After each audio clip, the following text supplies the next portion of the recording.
Hi everyone and welcome back. We are joined today by Hola a todos y bienvenidos de nuevo. Hoy nos acompaña Chas Freeman, ex embajador de Estados Unidos en Arabia Saudí, ex director de Asuntos Chinos en el Departamento de Estado de Estados Unidos y ex secretario adjunto de Defensa para Asuntos de Seguridad Internacional, entre una larga lista de otros cargos de alto nivel que no tenemos tiempo de repasar todos. Así que es un placer volver a verte. Me alegro de verte. Todos esos cargos solo significan que no pude mantener un trabajo, nada más. Bueno, supongo que el beneficio de poder hablar con un diplomático de alto nivel como usted es poder entender algunos de los entresijos diplomáticos de lo que está ocurriendo ahora.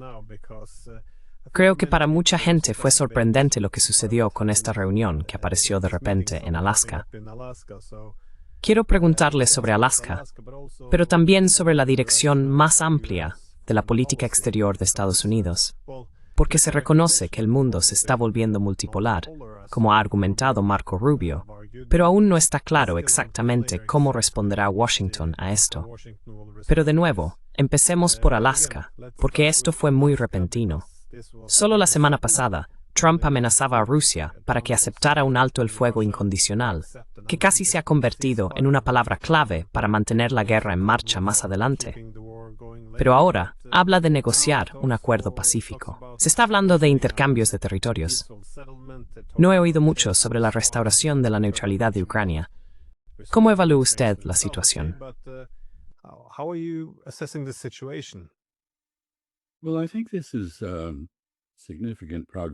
Bueno, creo que esto es un avance significativo, en cierto modo. En primer lugar, tenemos que reconocer que a diferencia de la administración Biden, que esencialmente se negó a hablar con Rusia o a escucharla, ya sabes, el secretario de Estado Blinken nunca se comprometió seriamente con Sergei Lavrov, su homólogo ruso. La administración Trump ha estado abierta al diálogo. Ese es el primer punto. El segundo punto es que ha llevado a cabo ese diálogo de una manera extremadamente amateur. Actualmente no hay expertos en Rusia conocidos en el personal del Consejo de Seguridad Nacional. Las mejores personas del Departamento de Estado y del Servicio Exterior parecen haberse marchado. No hay indicios de que se esté recurriendo a ninguna experiencia. En su lugar tenemos a Stephen Ritkoff, un magnate inmobiliario de Nueva York, manteniendo un diálogo con Vladimir Putin sin la presencia de su propio intérprete, ni de personas que tomen notas, ni de ningún otro apoyo habitual para una discusión diplomática seria.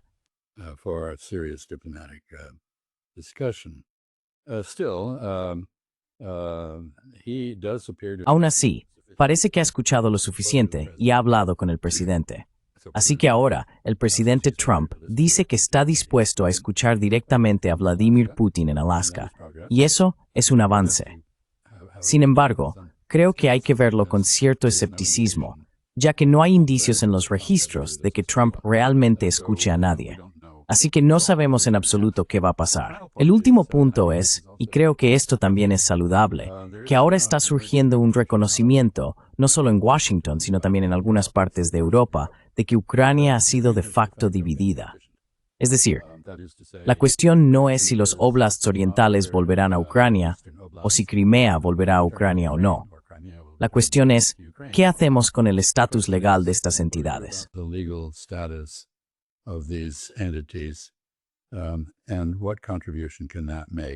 ¿Y qué contribución puede hacer eso para poner fin a la guerra y establecer la paz? Así que creo que estos son cambios significativos. Están cargados de implicaciones, pero no lo sabremos hasta después de que tenga lugar la reunión. Si lo que yo considero el mejor escenario, la mejor esperanza, se cumple, es decir, que esto inicie un proceso de paz, que inicie una discusión que pueda pasar a un nivel más profesional. Por supuesto, ahora no tenemos embajador en Moscú ni en Kiev, hasta donde yo sé. Así que todo esto se está gestionando a partir de las intuiciones del presidente más que de cualquier otra cosa. No hay ningún proceso político funcionando en Washington que oriente al presidente, así que está solo. Creo que es un avance positivo, pero uno que realmente no podremos comprender hasta que haya terminado.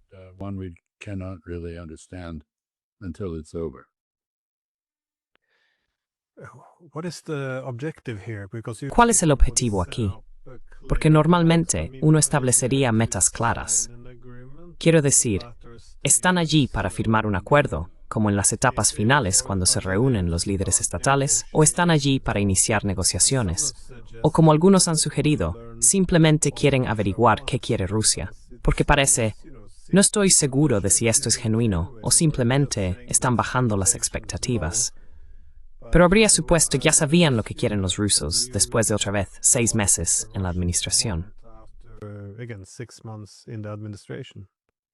Well, this gets to the question of how the Bueno, esto nos lleva a la cuestión de cómo se ha gestionado el diálogo con los rusos y quién está ahí para interpretarlo. Y no tenemos pruebas de que haya habido ninguna interpretación profesional de lo que el señor Witkoff ha escuchado, ni siquiera de que se haya confiado en alguien con experiencia. Parece que ha entendido mal algunas cosas, lo cual no es sorprendente. Eso ocurre. Pero ya sabes, esto podría no ser más que Glenn, la típica maniobra trumpista, que es, si no chakthwar, que ilusión es na elección de algo. ¿Qué es? Y no sabemos. the illusion of something. What we don't know yet. Perhaps it is the beginning, as I said, of a more professional. Quizás sea el comienzo, como he dicho, de un diálogo más profesional, más directo. Y debemos esperar que así sea, porque como el presidente Trump sigue señalando, de forma algo irónica, muchas de las personas que están muriendo en Ucrania lo hacen a causa de armamento estadounidense suministrado por él. Fue el primer presidente estadounidense en proporcionar armamento ofensivo a Ucrania durante su primer mandato. Pero él señala que mucha gente está muriendo en Ucrania. Eso es cierto. Creo que están muriendo muchos más ucranianos que rusos, pero nadie sabe realmente cuáles son las cifras, porque están clasificadas, ocultas, o son objeto de una guerra de información y propaganda. Así que ya sabes, aquí está esta reunión. So, here's this meeting. It's an opportunity for President Trump. Es una oportunidad para que el presidente Trump escuche directamente de Vladimir Putin lo que Putin ha estado diciendo de manera constante durante años.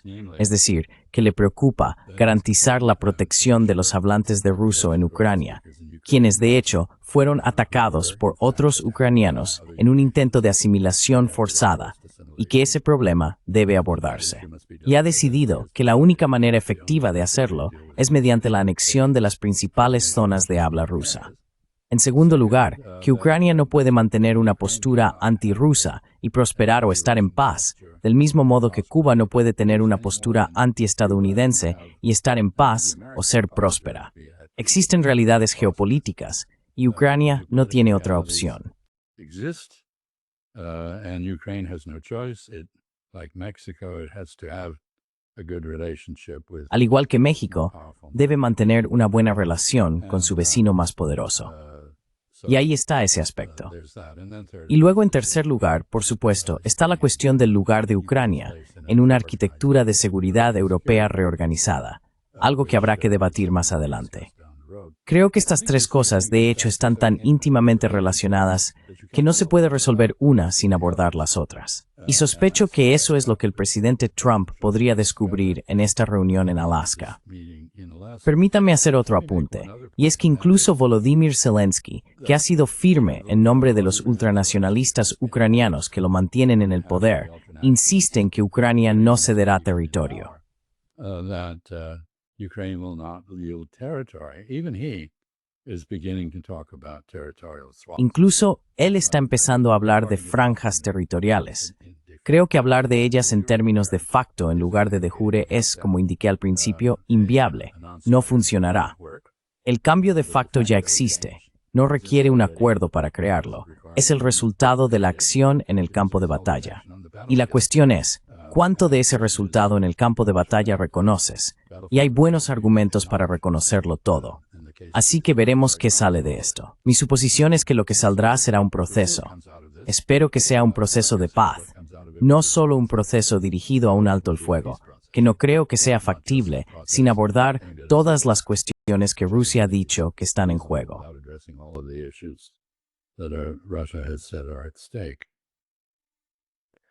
No, I think you're correct. That is, well, when the coup happened, Creo que tienes razón. 2014, it's created Cuando ocurrió el golpe en 2014, creó dos problemas para los rusos. Uno fue la suspensión de derechos muy básicos para los hablantes de ruso. El segundo fue, por supuesto, la posibilidad de una incursión evidente de la OTAN en Ucrania. Por eso mi suposición era que lo mínimo para un acuerdo con los rusos tendría que ser, obviamente, que Ucrania restaurara su neutralidad, es decir, sin la OTAN como base. Pero siempre pensé que en la cuestión territorial, ahí sería posible negociar. Ahora parecen muy firmes en que el Donbass es, bueno, eso está escrito en piedra. Quieren todo el Donbass, así que Ucrania tendrá que ceder territorios, incluso aquellos que Rusia no controla. will have to leave territories, even the territories that Russia doesn't have. But in terms of, and they would change Pero en cuanto a intercambiar territorio, supongo que cederían zonas en Sumy y Kharkov, que los rusos estarían dispuestos a abandonar. Mientras tanto, en Zaporizhia y Gerson, podría haber alguna concesión en términos de simplemente dividirlas, porque no controlan todo el territorio. Ahora bien, entiendo que para la parte ucraniana esto es muy difícil de aceptar. Pero dado el colapso de las líneas del frente, y con todos ahora, incluso los más belicistas, empezando a reconocer que esto está llegando a su fin, ¿crees que hay alguna posibilidad de alcanzar la paz en esos términos? Porque creo que eso sería lo mínimo para Rusia. Les gustaría quedarse con estas 4 regiones. De nuevo, puedo estar equivocado. Puede que eso también sea lo mínimo que quieran. Pero ¿crees que este podría ser un punto de encuentro posible?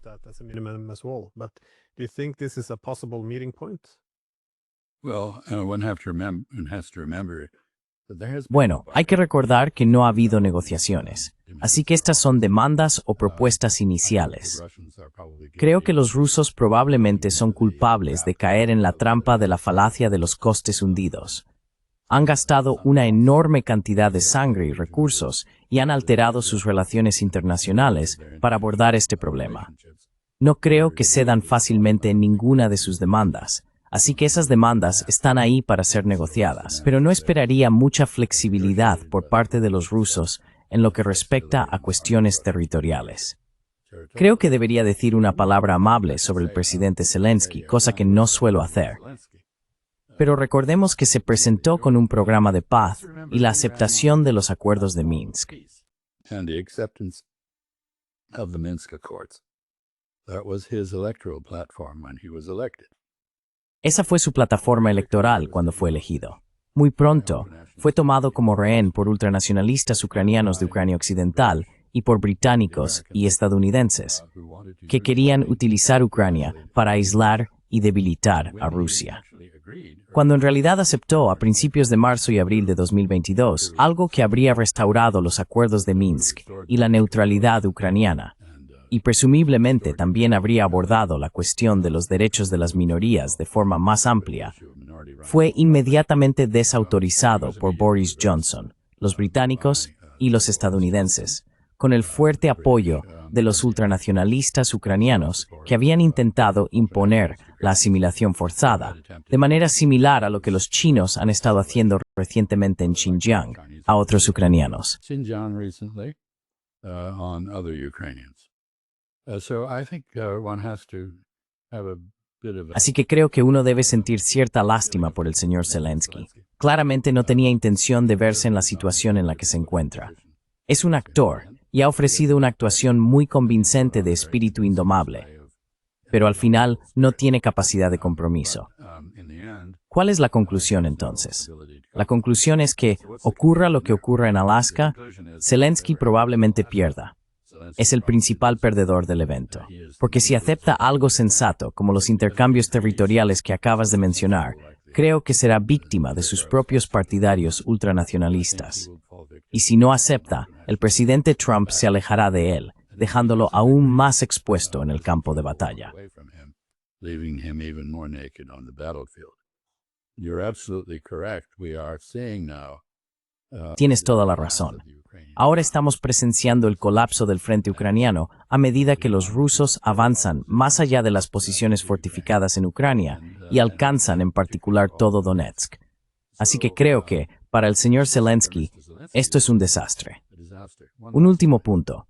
Aunque los europeos han empezado a ser un poco más realistas, hemos escuchado, por ejemplo, a Mark Rutte admitir la posibilidad de intercambios territoriales, a regañadientes. La realidad es que el alivio de las sanciones, que es otro requisito ruso, está en manos de los europeos, quienes no muestran ninguna inclinación a relajar las sanciones ni a explorar una relación más positiva con Rusia. And explore a more positive relationship with Russia.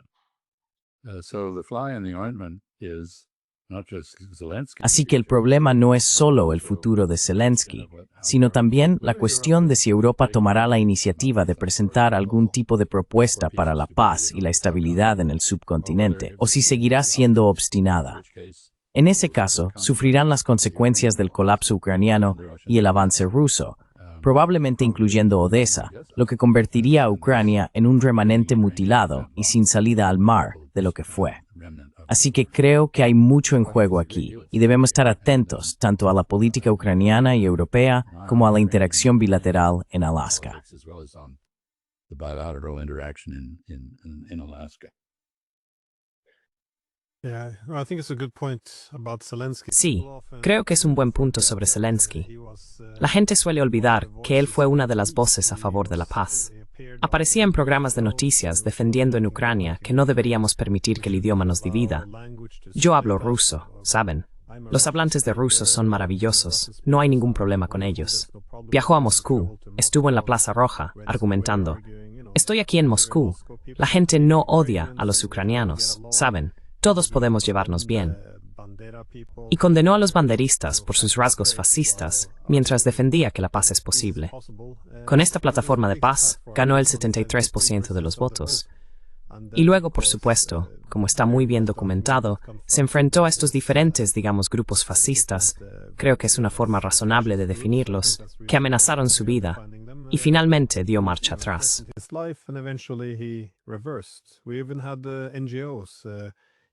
Incluso tuvimos a las ONG financiadas por Occidente, advirtiendo que estas eran líneas rojas, básicamente toda su plataforma. Así que sí, uno no puede evitar sentirse mal por haber sido convencido de optar por la guerra en lugar de la paz, y luego acabar en esta situación. Sin embargo, mencionaste a los europeos, y esto es algo, supongo que esta es la postura que más me desconcierta, lo cual es un poco extraño, dado que estoy aquí. Puedo entender a los ucranianos, puedo entender a los rusos, ahora puedo entender cada vez más a los estadounidenses, pero a los europeos no tanto, porque siempre insisto en que Europa siempre intentó posicionarse como el buen occidente, moderando más los impulsos agresivos de Estados Unidos.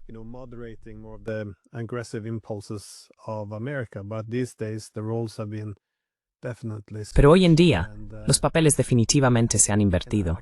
Y realmente no puedo precisar ni definir cuáles son las posiciones europeas, porque no hay un debate real sobre la estrategia o los objetivos clave, ni sobre cómo alcanzarlos. Solo hay frases hechas y eslóganes. Rusia es, ya sabes, la Unión Soviética. Putin es Hitler. Deténlo ahora o invadirá Polonia, por alguna razón. Y nunca hay una discusión real. Y no puede haber discusión, porque en una discusión necesitarías oposición. Pero no se acepta la oposición, porque cualquiera que critique las políticas sería etiquetado como pro-Putin y tendría que ser expulsado del discurso político. Entonces, ¿cómo se puede evaluar ahora lo que quieren los europeos y hasta qué punto realmente pueden lograrlo?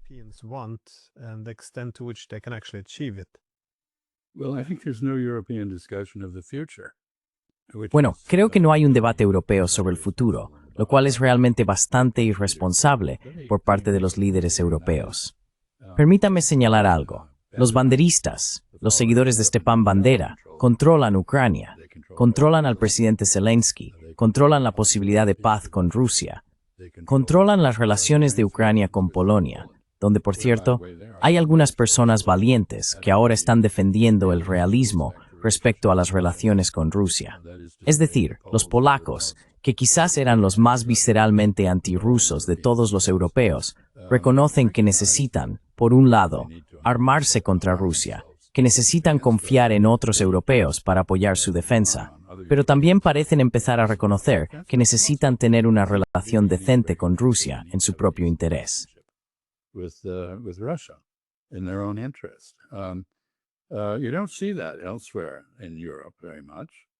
Eso no se ve mucho en otras partes de Europa. Y aquí está la pregunta. Todo el mundo dice, bueno, ya sabes, la respuesta es que Ucrania no entra en la OTAN, pero sí entra en la Unión Europea. Ahora déjame hacerte esta pregunta.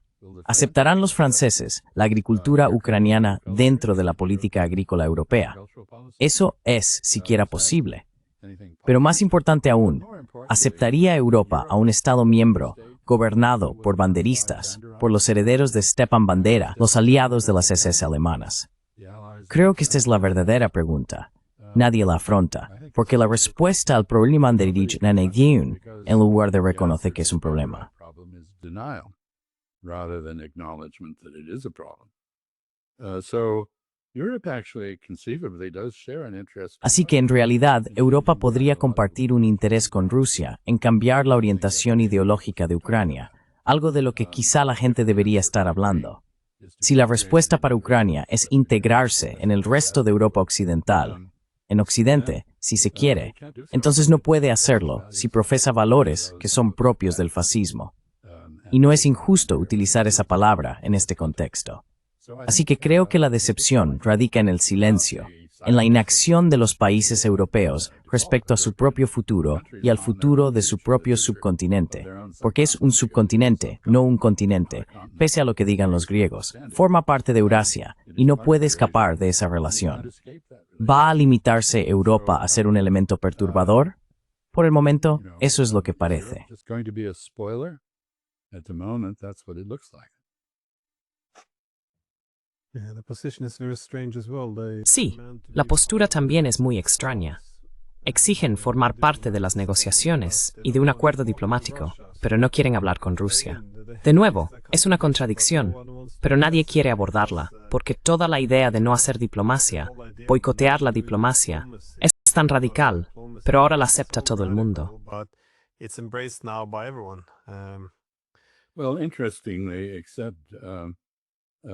Bueno, curiosamente, salvo en Washington durante la época de aficionados bajo el presidente Trump, a él le gustaría hacer diplomacia, pero por supuesto, ha desmantelado la capacidad de Estados Unidos para llevarla a cabo y ha confiado en amigos y aficionados. Y como he dicho, hoy en día no hay ningún experto en Rusia en la sala. No es que los expertos siempre tengan razón, pero sí tienen una capacidad útil para informar y cuestionar los cursos de acción. Y eso ya no lo ven.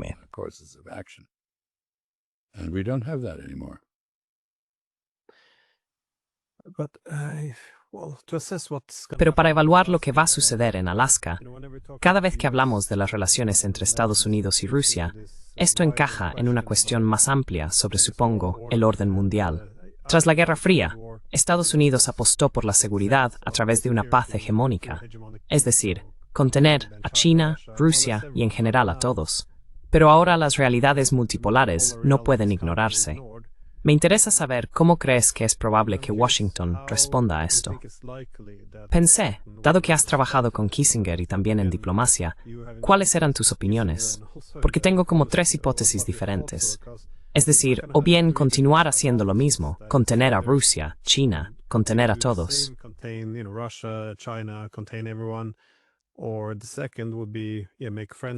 O la segunda opción sería hacerse amigos de Rusia para crear algunas divisiones entre los rusos y los chinos. Pero esto será muy difícil debido a la cultura política tras un siglo de esto. Pero la tercera, que veo como la más probable, es que Estados Unidos busque externalizar el control de Rusia a los europeos en Europa. Así, Estados Unidos estaría en una mejor posición para relacionarse con los rusos en Asia, no necesariamente como un adversario completo. Pero, de nuevo, estos son cambios enormes en el sistema internacional. Así que cualquier cambio es muy difícil de lograr. Rompe el consenso establecido. Así que tenía curiosidad, ¿cómo ves que las políticas estadounidenses se reorganizan en torno a la relación con Rusia?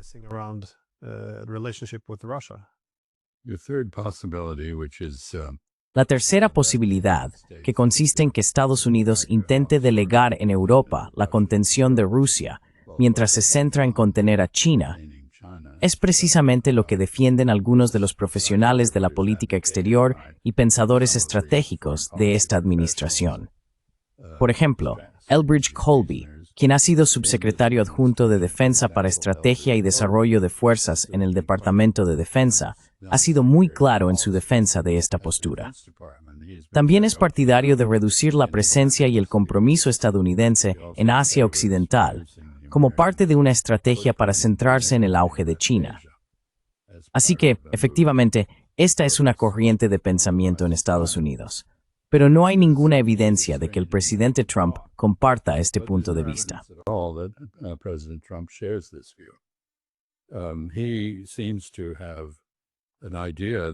Parece tener la idea de que el mundo debería estar gobernado por un pequeño grupo de hombres fuertes, entre los que se incluye a sí mismo.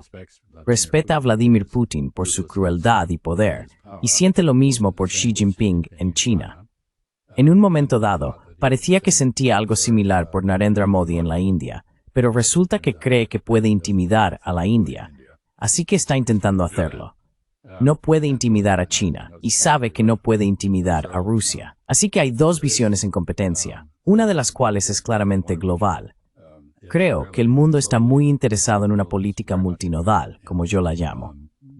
Dado que los polos son los extremos de una línea bidimensional, eso es demasiado simple para el mundo que está surgiendo. That's far too simple for the world that's emerging. Nodes connect many lines. Los nodos conectan muchas líneas o canales de diferentes tamaños y son tridimensionales, girando en el espacio y el tiempo. Así que probablemente esa sea la forma correcta de ver lo que se avecina. Pero en ese contexto hablaste de que Estados Unidos contenía a todos. En realidad, lo que estamos haciendo es contenernos a nosotros mismos. Tuvimos una influencia global que fue bastante extraordinaria. Éramos una economía abierta, y eso nos da una enorme influencia sobre las políticas económicas de otros países. Éramos, en efecto, el policía del mundo, y todos se sometían a nuestro poder militar.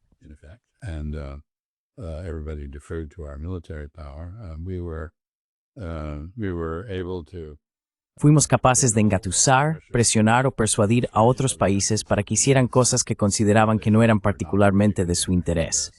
Éramos el principal pacificador solicitado en lugares como Asia Occidental, Israel, Palestina, y así sucesivamente. Todo esto ha desaparecido. Estados Unidos ya no está interesado en elaborar acuerdos comerciales y de inversión. Nos interesa cerrar las importaciones, y hemos abordado la inversión de una manera sorprendente. El secretario del Tesoro acaba de declarar que los diversos compromisos que han asumido Japón, por ejemplo, supuestamente, y Europa, para inyectar dinero en empresas estadounidenses, para invertir en Estados Unidos, nos permiten dirigir la disposición del capital japonés y europeo. Este es un tipo de hegemonía con el que el mundo ni siquiera ha experimentado antes.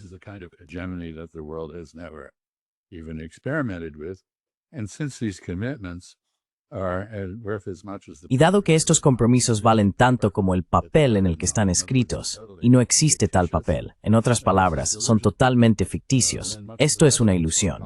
Gran parte del resto de la política exterior de la administración Trump también es ilusoria. Se puede ver, el señor Trump está acumulando toda una serie de supuestos éxitos ficticios en la pacificación. Ruanda y la República Democrática del Congo, India y Pakistán. Pakistán ha sabido aprovechar eso y ha elogiado al presidente por ello. Los indios, que son un poco más realistas, se han sentido muy molestos por el hecho de que él se atribuya el mérito de su política exterior. Ahora tenemos, supuestamente, a Azerbaiyán y Armenia, y todo esto está orientado a conseguir un premio Nobel de la Paz.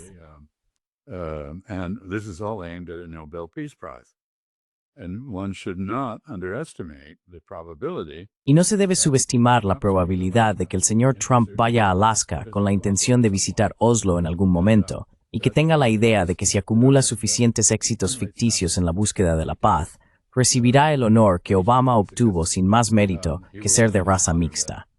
Eso, como sabes, le irrita. Obama recibió el Premio Nobel de la Paz, de forma ridícula, en mi opinión, pero eso a Trump le molesta mucho.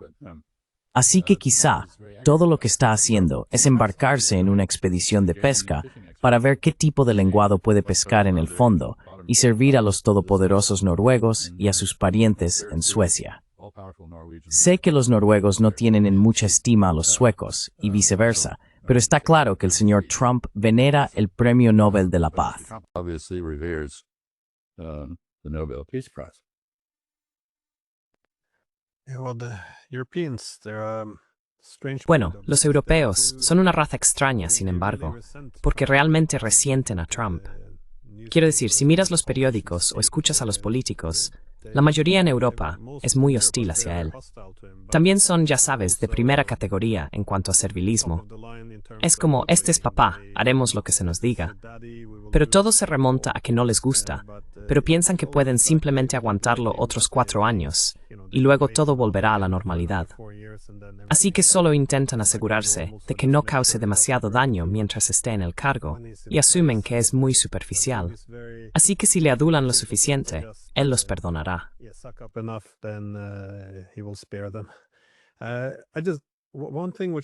Solo, una cosa que siempre me pareció admirable de Trump fue que reconocía su error, siendo esto la peor pesadilla de Kissinger en cuanto a empujar a rusos y chinos a unirse. Y especialmente en una plataforma antiestadounidense. Esto no es algo que quieras.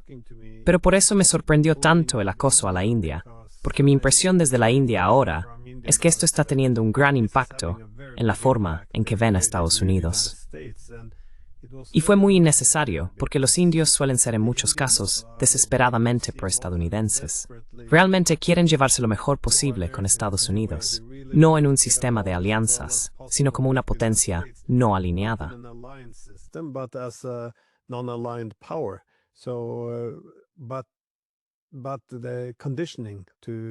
Pero el condicionamiento para que renuncien a su propia autonomía, a su propia política exterior y dignidad, eso ya era ir demasiado lejos. Y la manera en que él presionó y forzó esto, creo que la alienación de la India simplemente no tiene sentido. De nuevo, esto está empujando a la India más cerca, tanto de Rusia como de China. Quiero decir, no logro entenderlo. He intentado buscar si hay alguien al mando, o si hay algún objetivo estratégico, o simplemente, de nuevo, que no hay nadie al mando. Y en este caso, no puedo ver esta acción, es un puede visar esto.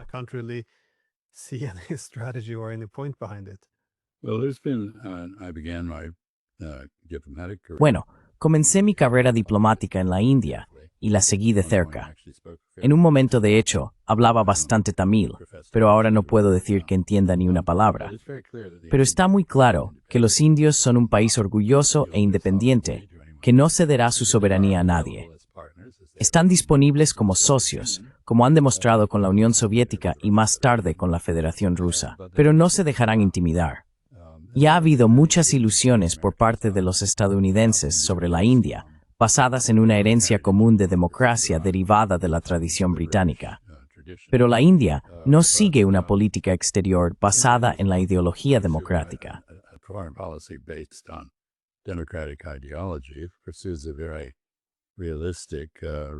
Persigue una política de realpolitik muy realista. Por lo tanto, la decepción y el desengaño son realidades intermitentes en la relación entre Estados Unidos e India. Dicho esto, se puede argumentar que hay 2 países que son estados bisagra y que han sido cortejados por otras grandes potencias o aspirantes a serlo. El principal es la India. Se ha sentido que este es el país que se puede utilizar para equilibrar a China. Este es el país que en el caso de los británicos, que imprudentemente abandonaron la Unión Europea, se puede utilizar para explotar las conexiones con la India y compensar la pérdida de mercados en el continente, y así sucesivamente. Y el otro es Brasil.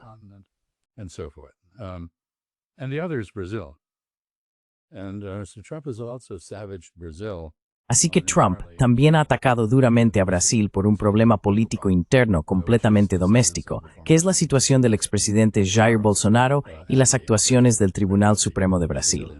Así que si buscas una estrategia aquí, creo que lo harás en vano.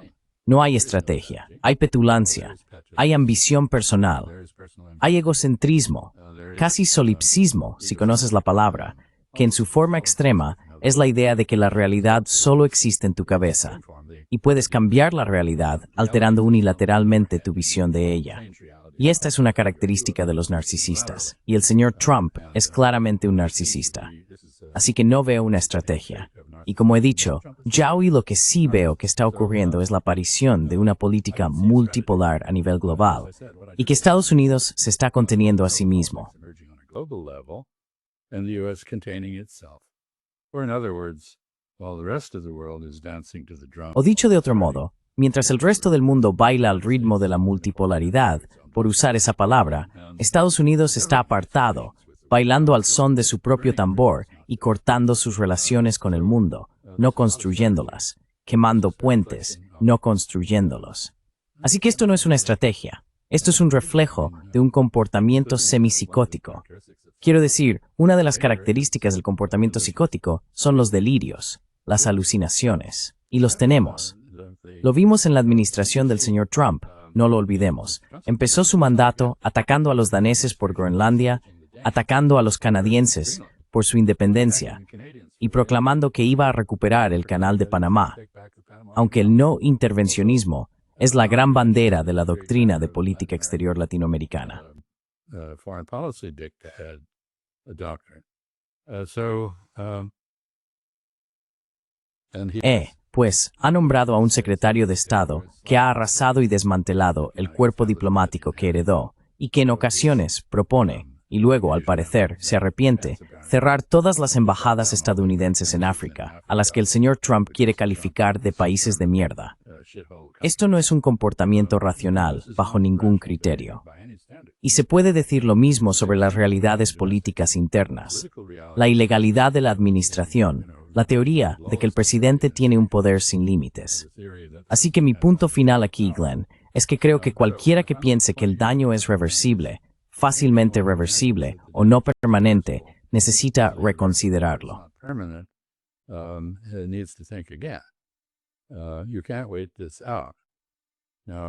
No puedes esperar a que esto pase. Ahora bien, a veces sí puedes hacer eso. Conozco a muchos amigos chinos que reaccionaron ante la autocracia de Xi Jinping diciendo, bueno, él también es mortal. Simplemente esperaremos y a su debido tiempo desaparecerá de la faz de la tierra y podremos seguir con nuestras vidas en un nuevo marco. En este caso, no puedes hacer eso. Permíteme terminar con un punto obvio que parece haberse olvidado y es el siguiente. Cada vez que negocias una transacción, también estás negociando tu relación.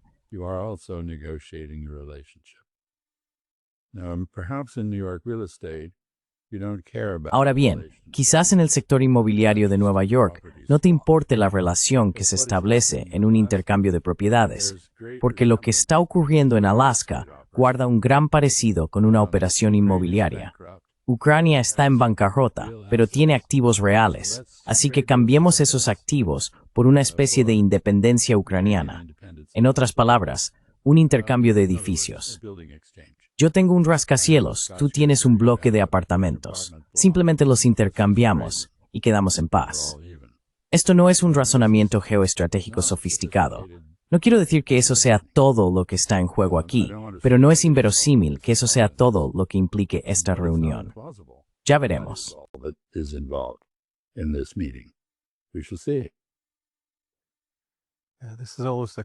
Esta siempre es una cuestión. Si Trump entiende realmente el conflicto o no. Porque de nuevo, cuando empezó a referirse a esto únicamente como una guerra entre Ucrania y Rusia, en la que él puede actuar como mediador, y de alguna manera la solución es ahora solo un intercambio de territorios, a veces me pregunto si es capaz de comprender que la disputa territorial es la consecuencia del conflicto, no su origen. Pero de nuevo, nunca está claro a quién intenta manipular o engañar. Porque, si la semana pasada pidió un alto el fuego incondicional, como quieren las personas más belicistas de la administración y de Europa, y ahora cambia esto, parece que debe de estar engañando a alguien, creo yo.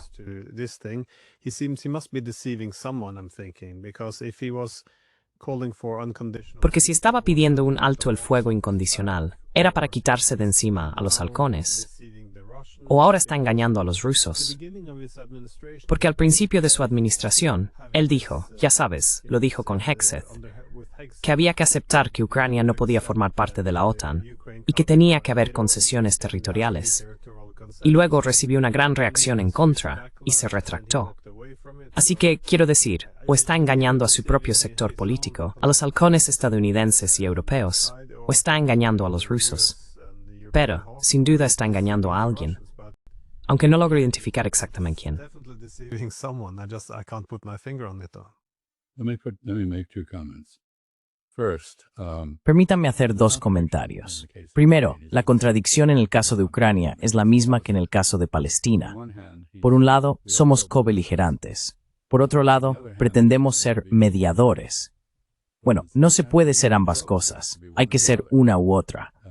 Sospecho que él quiere ser mediador en el caso de Ucrania y que probablemente va a cortar el suministro militar estadounidense a Ucrania, que por cierto, en realidad no tenemos de todos modos, dadas las dificultades que tenemos con el complejo militar industrial.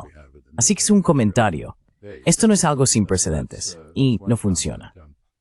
This is not unprecedented, and it doesn't work. The second comment I'd make is that his own base is... El segundo comentario que haría es que su propia base, como pensé que podría ocurrir, se está volviendo en su contra. Está siendo condenado por figuras importantes del movimiento MAGA. Por ejemplo, por insistir en la guerra de Ucrania, en lugar de ponerle fin, como dijo que haría en 24 horas. Por involucrarnos aún más en guerras eternas en la región de Asia Occidental, y por aumentar los déficits presupuestarios con su gran, enorme y hermoso proyecto de ley, y así sucesivamente. Ahora bien, hay otras quejas que podrían hacerse y que se están haciendo, pero estas provienen de sus propios seguidores que se vuelven contra él. Así que está bajo cierta presión para lograr la paz en Ucrania por parte de su propia gente. Y veremos cómo se desarrolla eso. From his own people. And we shall see how that plays out.